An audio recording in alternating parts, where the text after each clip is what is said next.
Hello students, आज का हम लोग का टॉपिक है एडाप्टिव डेल्टा मॉड्यूलेशन। तो एडाप्टिव डेल्टा मॉड्यूलेशन क्या होता है? ये बेसिकली डेल्टा मॉड्यूलेशन जो होता है उसका ही एक एडवांस वर्जन होता है या उसका मॉडिफाइड वर्जन हो सकता है, बोल सकते हैं।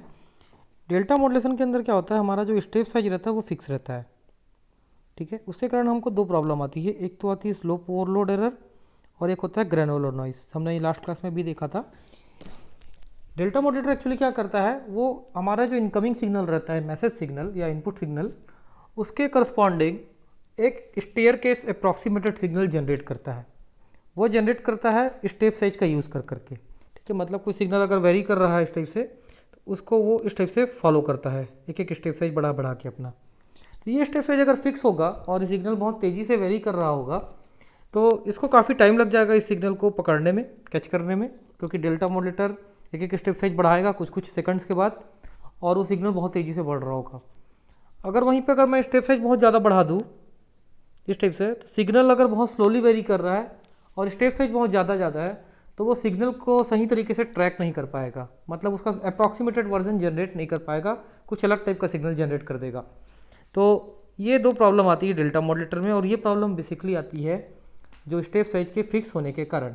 अगर हमारा step size as per message signal vary करे, अगर मैसेज सिग्नल तेज़ी से वेरी कर रहा है तो स्टेप साइज भी ज़्यादा हो जाए, मैसेज सिग्नल स्लोली वेरी कर रहा है तो स्टेप साइज की वैल्यू भी कम हो जाए, तो उसको अगर हम कर सकते हैं तो हम लोग ये दोनों एरर को ओवरकम कर सकते हैं। ठीक है, तो एडाप्टिव डेल्टा मॉड्यूलेटर में हम लोग बेसिकली यही करते हैं। हम लोग एक वेरिएबल स्टेप साइज रखते हैं, हम लोग एक लॉजिक कंट्रोलर यूज़ करते हैं जो उसकी स्टेप साइज को कम या ज़्यादा करने का काम करता है। वो लॉजिक कंट्रोलर कुछ सेट ऑफ रूल्स के बेस पे डिसीजन लेता है कि स्टेप साइज को कम करना है कि ज़्यादा करना है। अगर मैसेज सिग्नल यानी कि इनपुट एनालॉग सिग्नल बहुत फास्ट वेरी कर रहा है तो स्टेप साइज की वैल्यू बढ़ा दी जाती है। अगर मैसेज सिग्नल स्लोली वेरी कर रहा है तो स्टेप साइज की वैल्यू कम कर दी जाती है। तो in case of adaptive delta modulation step size is not fixed. ठीक है, स्टेप साइज जो फिक्स नहीं होता, पहला चीज़। स्टेप साइज वेरी करता है अकॉर्डिंग टू कंडीशन, और ये कंडीशन को चेक करता है हमारा एक कंट्रोलर, और उसके अंदर कुछ रूल्स या लॉजिक लगे रहते हैं जिसके अकॉर्डिंग वो स्टेप साइज को कम या ज़्यादा करता है। तो अभी हम लोग देखते हैं working. This is the transmitter of the adaptive delta modulator. इस ये पूरा सिमिलर है डेल्टा मॉड्यूलेटर के जैसे ही, देखिए ये सब।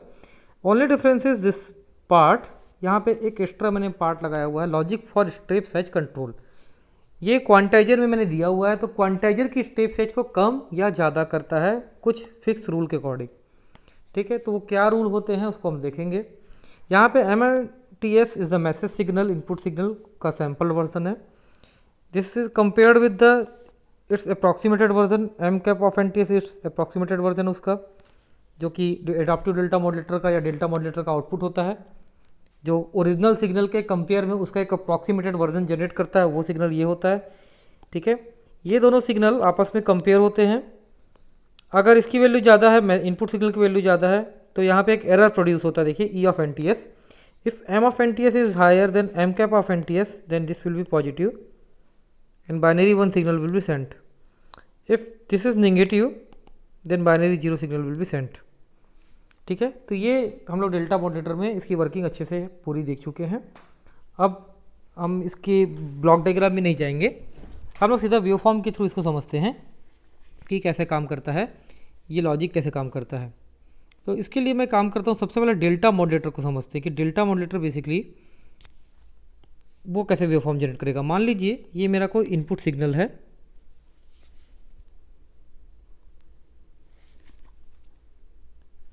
This is some input signal, let's say ये कोई इनपुट सिग्नल है, ओके। और ये कुछ क्लॉक पल्सेस हैं जिस पे हमारा डेल्टा मॉड्यूलेटर आउटपुट जनरेट करेगा।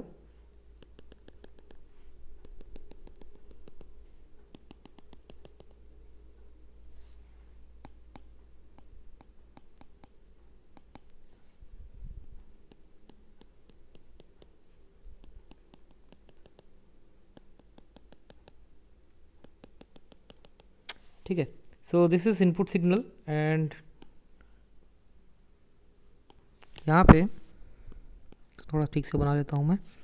तो ये क्लॉक पल्सेस हैं, 0 1 2 3 4 5 6 7 8, दिस इज क्लॉक पल्सेस। यहाँ पे बाइनरी इनपुट रहेगा या बाइनरी आउटपुट रहेगा। तो पहले हम लोग केस देखते हैं डेल्टा मॉड्यूलेटर का केस, ठीक है। ये मेरा मैसेज सिग्नल है एम ऑफ टी। अब मैं मानता हूँ कि जो डेल्टा मॉड्यूलेटर है, डेल्टा मॉड्यूलेटर में स्टेप साइज जो है फिक्स है और उसकी वैल्यू है डेल नॉट। ये स्टेप साइज है, उसकी वैल्यू डेल नॉट है, एक फिक्स स्टेप साइज की वैल्यू जनरेट करेगा। जैसे del naught is equal to 0.5 ले लेते हैं।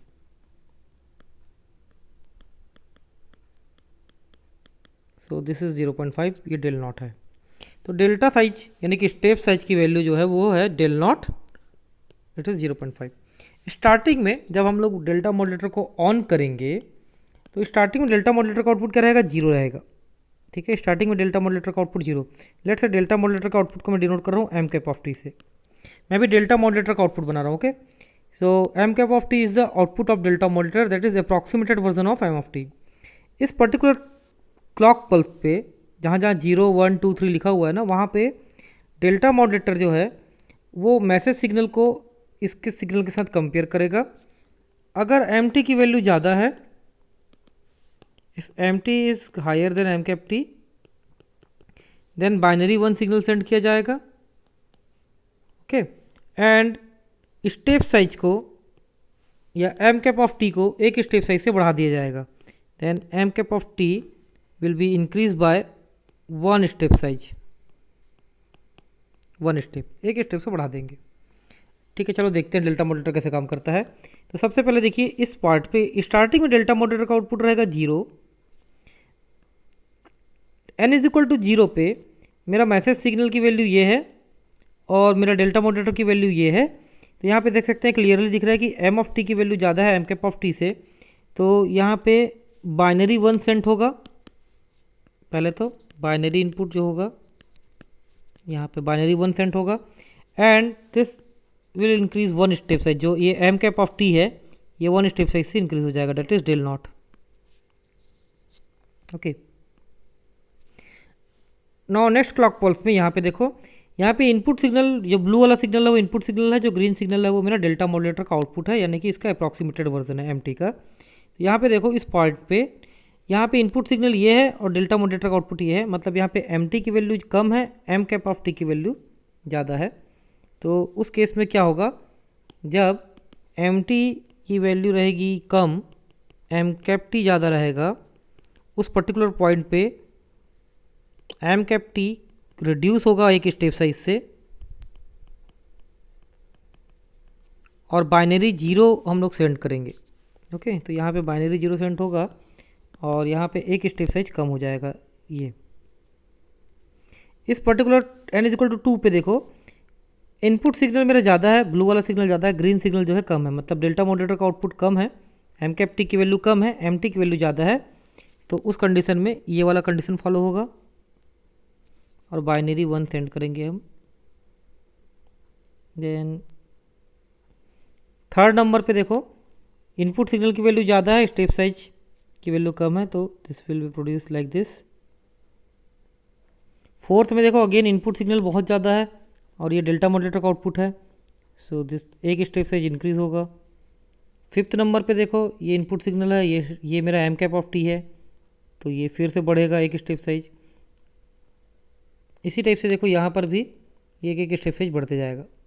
तो बेसिकली क्या कर रहा है, ये एक एक स्टेप साइज को बढ़ा बढ़ा के डेल्टा मॉड्यूलेटर इस इनपुट सिग्नल को फॉलो करने की कोशिश कर रहा है। बट यहाँ पे देखो इनपुट सिग्नल कितने तेज़ी से इम्प्रूव कर रहा है, जबकि डेल्टा मॉड्यूलेटर का आउटपुट कितने स्लोली वेरी कर रहा है। इनके स्लोप में डिफरेंस है, इट इज़ यहाँ पे स्लोप ओवरलोड एरर आता है। तो ये अपन ऑलरेडी पढ़ चुके हैं। अब हम देखते हैं कि इसी चीज़ को हम लोग एडाप्टिव डेल्टा मॉड्यूलेटर से कैसे रिमूव करेंगे, ठीक है। तो अगेन मैं सेम इनपुट को बनाता हूँ यहाँ पे और अब इसको हम लोग एडाप्टिव डेल्टा मॉड्यूलेटर का यूज़ करके सॉल्व करेंगे इस चीज़ को।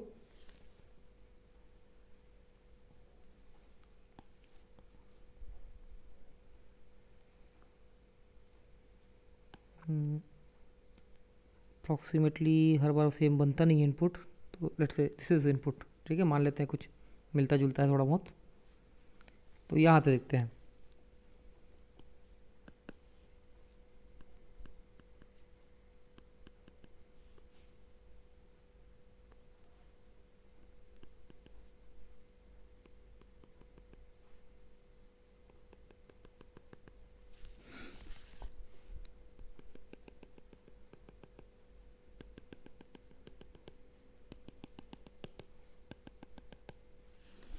ठीक है, इसमें देखते हैं दिस इज 0 क्लॉक पल्स 1 2 3 4 5 6 7 और 8 एंड यहाँ पे मैं बनाऊंगा बाइनरी सिग्नल।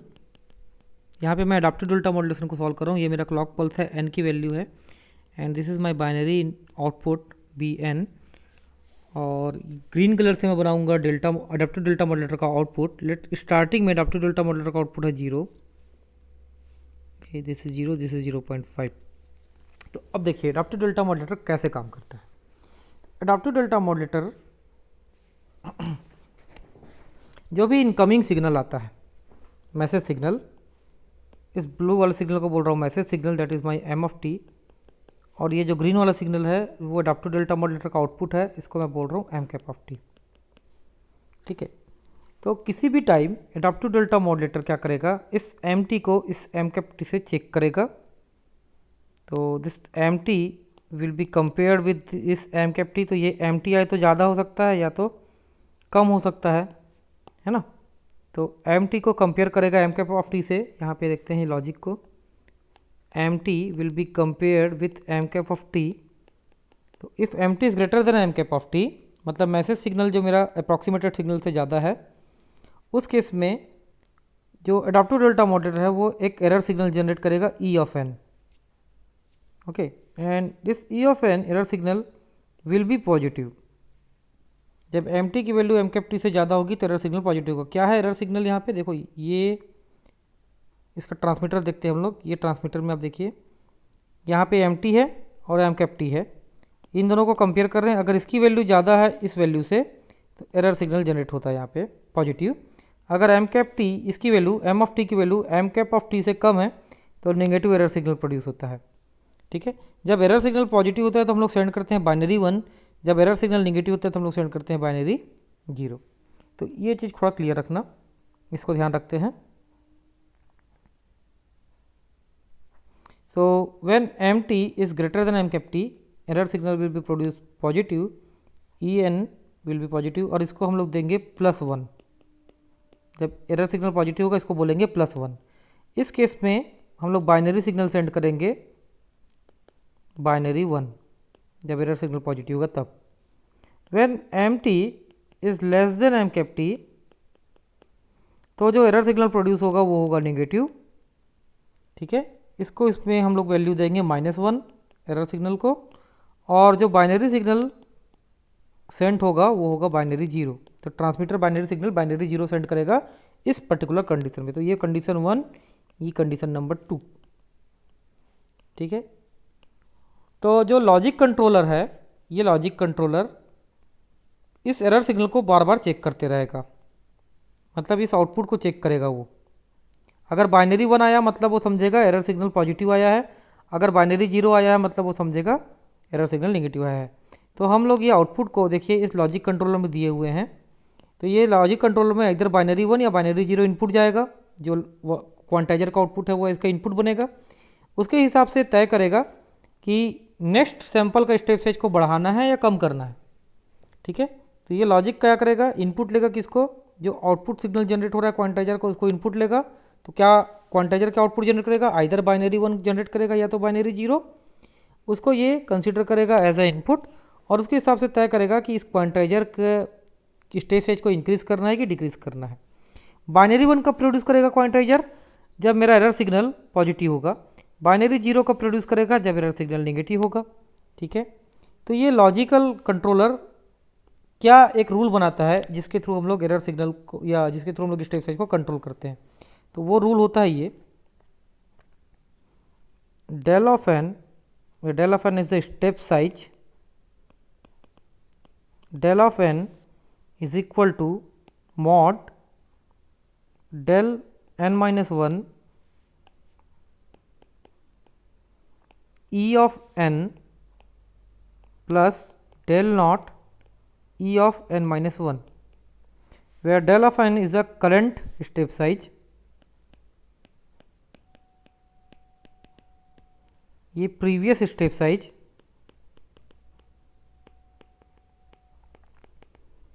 ये current error signal, previous error signal और ये फिक्स स्टेप साइज या ओरिजिनल स्टेप साइज बोल सकते हैं, ओरिजिनल फिक्स स्टेप साइज। ठीक है, तो अभी देखते हैं कैसे काम होगा ये। इस रूल को याद रखेंगे हम लोग, इस पर्टिकुलर रूल को हम लोग याद रखेंगे और इसको बार बार यूज़ करेंगे। ओके, तो डेल नॉट हम लोग मानते हैं कि इसका जो स्टेप साइज है, स्टार्टिंग का step size, original step size इस क्वांटाइजर का डेल नॉट है। तो इस क्वांटाइजर का स्टार्टिंग का स्टेप साइज है डेल नॉट। तो जब सिग्नल पहली बार आता है, फर्स्ट टाइम जब सिग्नल इनकाउंटर होता है, तो स्टार्टिंग में डेल्टा मॉड्यूलेटर यानी कि अडॉप्टेड डेल्टा मॉड्यूलेटर का आउटपुट जो रहता है जीरो रहता है, कोई आउटपुट नहीं रहता उसके पास। इस पर्टिकुलर टाइम पे जब n equal to zero, zero clock pulse पे मेरा मैसेज सिग्नल कंपेयर होता है मेरे ये इस सिग्नल से। So this M T will compare with this M cap of T. यहाँ पे देखो एम टी की वैल्यू ज़्यादा है, एम कैप टी की वैल्यू कम है। ठीक है, तो for n is equal to zero, यहाँ पे लिखता हूँ मैं, for n is equal to zero, पहला clock pulse n equal to zero पहला क्लॉक पल्स है, इसमें एम टी की वैल्यू ज़्यादा है एम कैप टी से, M T is greater than M cap T. Then अगर M T is greater than M cap T तो error signal, error of zero, zero clock pulse के लिए जो error signal आएगा वो होगा पॉजिटिव, दैट मीन्स +1।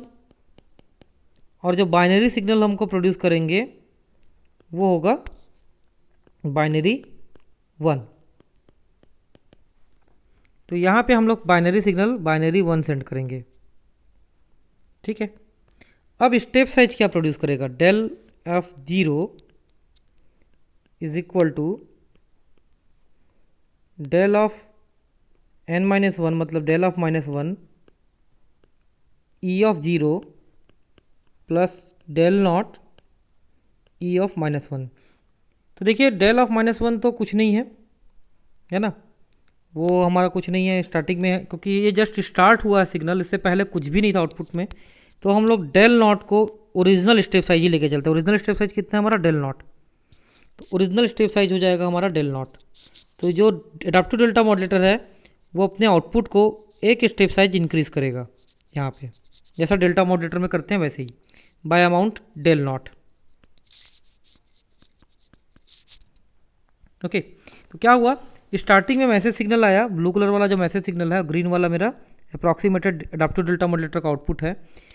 स्टार्टिंग में मेरा इनपुट सिग्नल कंपेयर हुआ इस वाले सिग्नल से, इनपुट सिग्नल की वैल्यू ज़्यादा थी ग्रीन वाले सिग्नल से, तो मेरा एडाप्टिव डेल्टा मॉड्यूलेटर ने एक स्टेप साइज इसको इंक्रीज कर दिया बाय अमाउंट डेल नॉट, क्योंकि कुछ स्टार्टिंग में कुछ भी नहीं था, तो ये डायरेक्टली जैसा डेल्टा मॉड्यूलेटर में होता है वैसे एक स्टेप साइज इंक्रीज कर दिया। अब यहाँ पर देखते हैं, for n is equal to 1, second clock pulse जब आया n इज इक्वल टू 1, इस n इज इक्वल टू 1 में देखो ये एम कैप टी ग्रीन वाला सिग्नल ज़्यादा है और जो ब्लू वाला सिग्नल है मेरा ओरिजिनल सिग्नल वो कम है। तो for n is equal to 1, जब n इज इक्वल टू 1 में क्या हुआ, my M cap T is greater than M T.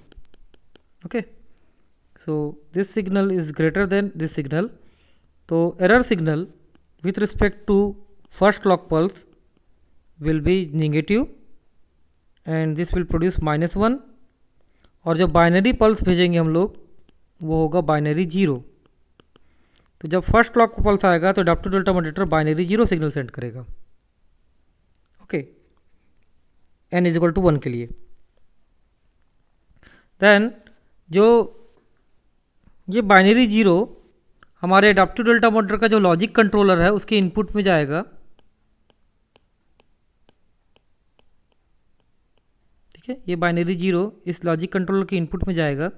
अब ये लॉजिक कंट्रोलर स्टेप साइज को इंक्रीज या डिक्रीज करेगा या कांस्टेंट रखेगा, उसको देखते हैं क्या करता है। तो देखिए यहाँ पे del of n is equal to summation del n-1 E of n plus del naught E of n-1। तो n is equal to what, n is equal to 1, तो step size for n is equal to 1 will be summation mod del of zero E of one plus del naught E of zero. तो del of zero को हमने लिया था, del zero ही लिया था, original जो step size है वही। So this is del of zero. E of one देखो निगेटिव आया यहाँ पे, तो -1 plus del naught, E naught की वैल्यू थी +1।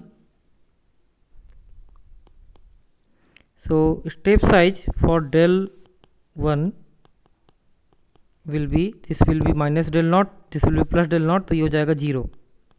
तो ये इसका मतलब क्या हुआ? इसका मतलब ये हुआ कि लॉजिक कंट्रोलर ने स्टेप साइज, लॉजिक कंट्रोलर ने कुछ कैलकुलेट किया और लॉजिक कंट्रोलर ने आइडेंटिफाई किया वो वैल्यू 0। तो वो क्या करता है, जो करंट एम कैप टी है ये, इसके आउटपुट में कोई चेंज नहीं करता, इसको कांस्टेंट रखता है। ठीक है, इस टाइप से। तो अगर इसमें इसकी वैल्यू 0 आ जाती है तो जो करंट आउटपुट है उसमें कोई चेंज नहीं करता है, current output as it is constant बना रहता है। तो देखिए अभी डेल ऑफ वन की वैल्यू 0 आ गई, तो current output as it is बना रहा, उसमें कोई चेंज नहीं हुआ। Now for next clock pulse number 2। तो क्लॉक पल्स नंबर 2 के लिए देखिए अगेन मैसेज सिग्नल की वैल्यू कम है और मेरा जो अप्रॉक्सीमेटेड सिग्नल उसकी वैल्यू ज़्यादा है। तो for n is equal to 2 देखो,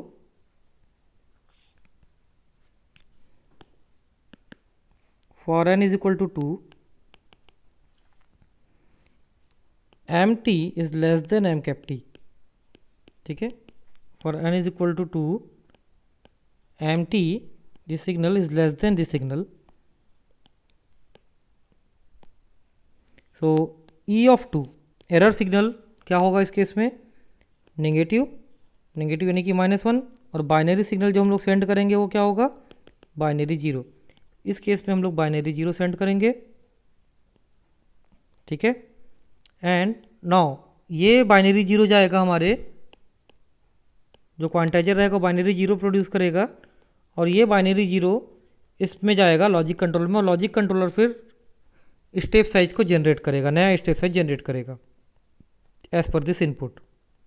ठीक है, तो नया स्टेप साइज का फार्मूला क्या हो जाएगा, del of 2 summation del of 1 E of 2 plus del naught E of 1, ये फार्मूला था। इस फार्मूले के अकॉर्डिंग लॉजिक कंट्रोल हमारा काम करेगा। तो डेल ऑफ 1 क्या था, डेल ऑफ 1 देखिए 0 था यहाँ से, del of 1 was 0, E of 2 negative आया that is -1 plus this del naught E of 1 was also negative, so del 2। तो step size for delta for second pulse या third pulse n is equal to 2 के लिए step size क्या होगा, minus del not.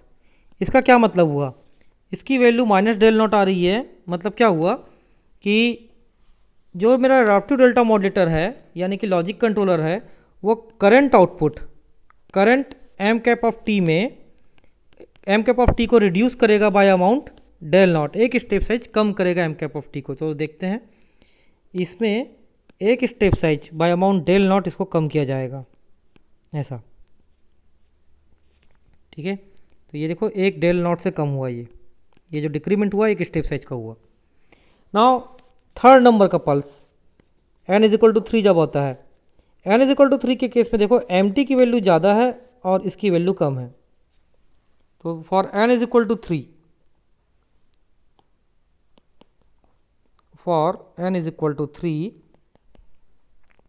M T की value ज़्यादा है M cap T से, उस पर्टिकुलर कंडीशन में एरर सिग्नल जनरेट होगा, वो होगा पॉजिटिव, और इसके रिस्पेक्ट में हम लोग इसको लिख रहे हैं +1, और जब बाइनरी पल्स सेंड करेंगे वो होगा बाइनरी 1।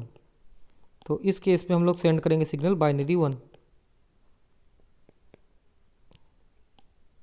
ठीक है, अब ये बाइनरी 1 जो रहेगा, जो प्रोड्यूस हुआ है, वो हमारे इस लॉजिक कंट्रोलर के इनपुट में जाएगा, ये लॉजिक कंट्रोलर है उसके इनपुट में जाएगा ये बाइनरी 1, और ये बाइनरी 1 इसके लिए फिर से स्टेप साइज को मॉडिफाई करेगा। जब इसको इनपुट मिलेगा बाइनरी 1 तो स्टेप साइज को मॉडिफाई करेगा।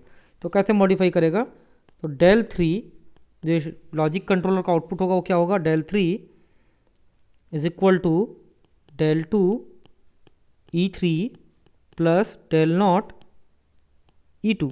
इस फार्मूले में रखो, del 2 की वैल्यू है माइनस del नॉट, तो मॉड के अंदर है तो ये minus del not plus del not हो जाएगा। E3 की वैल्यू है 1, del नॉट तो del नॉट ही रहेगा, ये फिक्स वैल्यू है del not, original step size है del नॉट, इसकी वैल्यू हमने 0.5 एज्यूम करके चला हुआ है, ठीक है। And E of two is -1। तो अगेन देखो del ऑफ 3 की वैल्यू 0 आ रही है, तो del ऑफ 3 आया 0। del ऑफ 3 0 आया मतलब जो करंट एम कैप टी चल रहा है, करंट आउटपुट है, उसमें कोई चेंज नहीं, नो चेंज, ठीक है। इस केस में एम कैप ऑफ टी में कोई चेंज नहीं होगा, तो एम कैप ऑफ टी ऐसे ही रहेगा। अब आते हैं चौथे नंबर पल्स पे। तो for fourth number of pulse जब आएगा n इज इक्वल टू 4 आएगा, तो उस टाइम पे इनपुट सिग्नल की वैल्यू ज़्यादा है और जो ग्रीन सिग्नल है, ये सिग्नल यानी कि मेरा अप्रॉक्सीमेटेड सिग्नल, उसकी वैल्यू कम है। तो for n is equal to 4,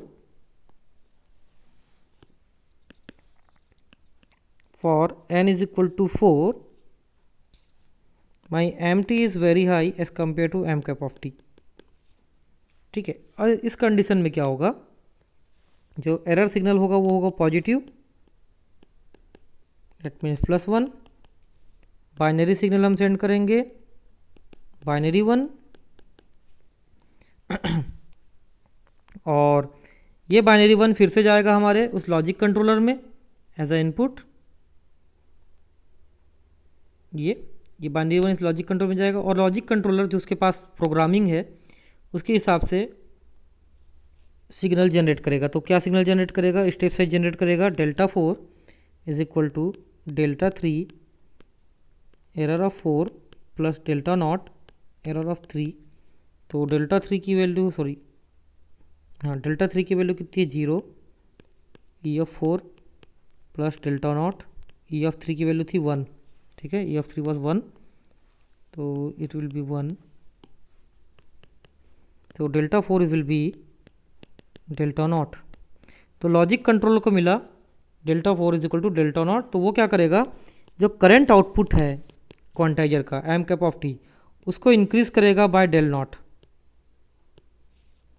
plus delta naught मिला तो इंक्रीज करेगा बाय डेल नॉट। तो देखते हैं यहाँ पे वेव फॉर्म में, तो यहाँ पे एक स्टेप साइज से इंक्रीमेंट होगा, ठीक है। तो this will be delta not. अब आते हैं, और हाँ यहाँ पे बाइनरी 1 सेंट हुआ है तो बाइनरी 1। अब आते हैं पाँचवें नंबर के पल्स पे, n इज इक्वल टू 5 पे। तो n इज इक्वल टू 5, ये इंटरेस्टिंग है, n इज इक्वल टू 5 देखना, देखो for n is equal to 5 M T is greater than M cap T, वो तो दिख ही रहा है आपको उस पल्स वेव फॉर्म में, देखो एम टी ये है n इज इक्वल टू 5, यहाँ पे है एम टी और यहाँ पे है एम कैप टी। तो M T is very high as compare to M cap of T. अब इस केस में तो एरर सिग्नल जो प्रोड्यूस होगा e of 5 will be positive, that means +1। Binary signal जो सेंड करेंगे वो होगा binary 1।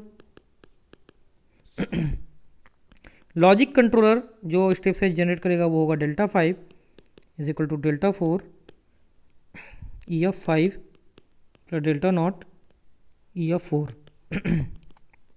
Delta 4 was delta naught, E of 5 1 plus delta naught, E of 4 was 1, तो डेल्टा 5 आएगा 2 डेल्टा नॉट। तो अब लॉजिक कंट्रोलर क्या करेगा, मेरे current output M cap of T को इंक्रीज करेगा by amount 2 del not,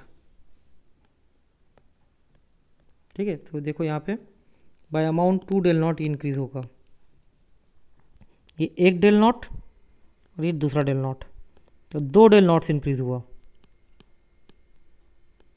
total. Okay, now 6 point पे आते हैं, छठवें नंबर पे बाइनरी 1 सेट हुआ पे। छठवें नंबर पे देखो again this is M cap of T, this is M of T, again M of T is high as compare to M cap of T. तो for 6th pulse M T is very very high as compare to M cap of T इस case में error signal will be positive, it means +1। Binary signal जो send होगा वो होगा binary 1। And del 6 जो आएगा इस फार्मूले के through, del 5 E6 plus del 0 E5। del 5 is 2 del 0, E6 will be 1 plus del 0, E5 will be 1। तो del 6 इस केस में होगा 3 del 0। तो देखो अभी स्टेप साइज जो है, जो लॉजिक कंट्रोलर है वो एम कैप ऑफ टी को करंट आउटपुट को 3 del 0 से इंक्रीज करेगा, 3 स्टेप साइज से इंक्रीज करेगा। ओके, ये आपका 3 del 0 से इंक्रीज होगा 1 2 3। इसी टाइप से 7वें नंबर पे अगर आप इसको कैलकुलेट करोगे सेम फैशन में, तो यहाँ पे लॉजिक 1 क्रिएट होगा, यहाँ पे लॉजिक, ये इसको 4 del 0 से इंक्रीज करेगा। आप करके देख लेना, 1 2 3 4। 8वें में इसको 5 del 0 से इंक्रीज करेगा, इस टाइप से। ठीक है, तो इस टाइप से देखो आपका स्टेप साइज अलग अलग है। कहीं पे वो स्टेप साइज, यहाँ पे देखो del 0 से इंक्रीज़ किया, फिर कंडीशन चेक हुआ, लॉजिक कंट्रोलर ने कुछ अपना रूल बनाया, उसके हिसाब से कंडीशन चेक किया, फिर अगले पल्स में जब नेक्स्ट पल्स आया तो वहाँ पे उसने उसको 2 del 0 से इंक्रीज़ कर दिया। फिर कंडीशन चेक किया नेक्स्ट पल्स पे, अभी भी देखा कि अभी भी मेरा जो ओरिजिनल सिग्नल है वो बहुत ज़्यादा वैल्यू पे है और मेरा जो आउटपुट सिग्नल है वो नीचे वैल्यू पे है, तो अभी भी सिग्नल को ट्रैक नहीं कर पा रहा हूँ। तो वो उसने स्टेप साइज और बढ़ा दिया, अब वो 3 del 0 कर दिया स्टेप साइज को। ठीक है, ओरिजिनल स्टेप साइज कितना का था del 0, अभी 3 del 0 से इंक्रीज़ किया। फिर अभी देखा नेक्स्ट पल्स आया तो फिर से कंपेयर हुआ इनपुट सिग्नल मेरे करंट आउटपुट से, अभी मैसेज सिग्नल कंपेयर हुआ तो फिर से एडाप्टिव डेल्टा मॉड्यूलेटर ने चेक किया, देखा, बोला कि अरे यार अभी भी मैसेज सिग्नल की वैल्यू हाई है और मेरा करंट आउटपुट जो है वो छोटा है, तो अब इसको 4 del 0 से इंक्रीज़ कर दो। फिर जब 8वें पे आया तो 8वें में देखा उसने कि करंट जो आउटपुट है वो अभी भी ज़्यादा है और मेरा जो आउटपुट है जो वो मैसेज सिग्नल से अभी भी कम है, तो वो 5 del 0 से इंक्रीज़ कर दिया। अगला जब आएगा 9वां नंबर, 9th नंबर जब आएगा, चलो 9th नंबर को चेक कर लेते हैं। 9th नंबर जब आएगा तो दिस विल बी एक्चुअली यहाँ पे पहुँच चुका है। अब यहाँ पे देखो एम कैप टी की वैल्यू ज़्यादा हो जाएगी, तो स्पेशल केस 9वां नंबर। तो फॉर 9th नंबर के पल्स के लिए, for n is equal to 9, यहीं पे बना रहा हूँ मैं, n इज इक्वल टू 9 के लिए क्या होगा, एम कैप टी की वैल्यू ज़्यादा है एम टी से, तो error signal E of 9 will be होगा निगेटिव, यानी कि -1। तो हम लोग सेंड करेंगे बाइनरी 0, और जो लॉजिक कंट्रोलर आउटपुट जनरेट करेगा वो जनरेट करेगा E of 9 mod of E of 8 E of 9 plus del 0 E of 8। तो del ऑफ 8 क्या रहा होगा, 5 del 0, ई ऑफ 9 क्या आया, negative, plus del 0 E of 8, क्योंकि जाहिर सी बात है ई ऑफ 8 क्या रहा होगा, एरर सिग्नल इस केस में 8th प्लस में 8 क्लॉक पल्स जब आया रहा होगा, तो देखो यहाँ पे मैसेज सिग्नल की वैल्यू ज़्यादा है, इस पर्टिकुलर पॉइंट पे मैसेज सिग्नल ज़्यादा है और ये सिग्नल कम है, तो एरर सिग्नल जाहिर सी बात है ई ऑफ 8 नेगेटिव पॉजिटिव रहा होगा, तो दिस विल बी +1। तो इस केस में del ऑफ 9 आएगा 5 del 0 -5 del 0 प्लस del 0, यानी कि -4 del 0। तो अब मेरा क्या करेगा, जो करंट आउटपुट है एम कैप ऑफ टी उसको 4 del 0 से कम करेगा, -4 del 0, यहाँ पे -4 del 0 से कम होगा आउटपुट। इस टाइप से देखो ये अप्रॉक्सीमेटली सिग्नल के क्लोज ले आया मेरा आउटपुट सिग्नल को, जो बहुत ज़्यादा वेरी कर गया था। तो इसमें ना तो स्लोप ओवरलोड एरर आता है ना तो ग्रैनुलर नॉइस आता है। ठीक है, एक आध कोई स्टेप को छोड़ दिया जाए तो बाकी इसमें ना तो ग्रैनुलर नॉइस आता है ना तो स्लोप ओवरलोड एरर आता है, क्योंकि सिग्नल बहुत क्लोज रहता है मेरे मैसेज सिग्नल से। So this was the adaptive delta modulator का ट्रांसमीटर पार्ट है। ठीक है।